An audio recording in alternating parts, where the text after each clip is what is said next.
But there she was, steaming, pacing. I'm gonna kill him, she said. I'm gonna kill all his ravens, and then him, and then his family, and all the eggs and tadpoles. And then I'm gonna burn down their pond. Did you go and get the Iblis stone? Do you see all these ravens I killed? So much power. Yeah. Great, Bernardo said. You really want power from a demonic rock? You want the stone, don't you? Not really. Good. I'd rather not have to kill you. He told her he loved her, that he wouldn't let the Iblis stone take her, even if he had to die for it. Well, he planned to tell her. Now didn't seem like the right time. She'd probably cool off in a bit. So he let her get in her ship and fly off. He rushed back to the Farfarer and followed her, keeping a healthy distance. Zenobia's ship was just visible through the clouds ahead. How could he reason with her? But he had to. The rebels were down for the count. No wonder. He'd betrayed the location of their base and then he'd abandoned them. And if she became Empress while she was in the grip of the Iblis stone, if she became Empress by murdering her father, she could still be a great Empress. But she could also be a nightmare Empress. She had to be stopped.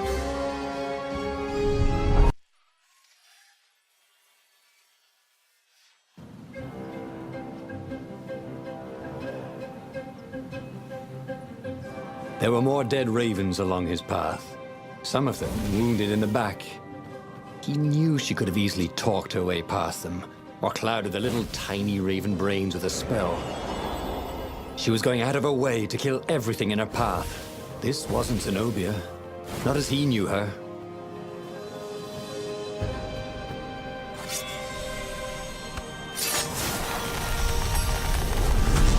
Had that door been open before?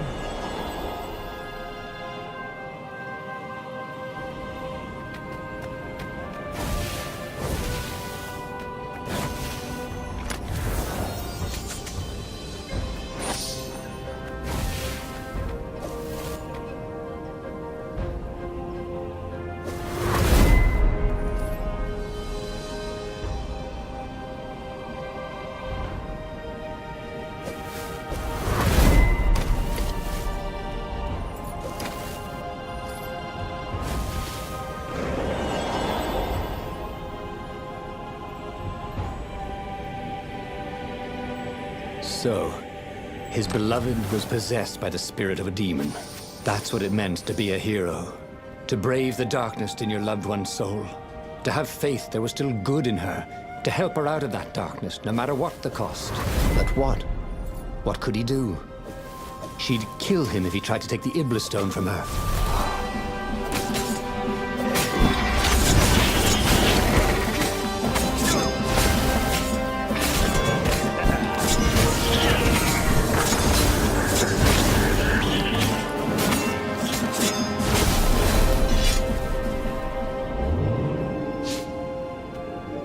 This was much easier than free climbing.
the end of the trail of raven corpses was Zenobia.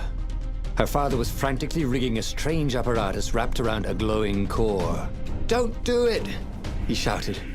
You'll hate yourself in the morning.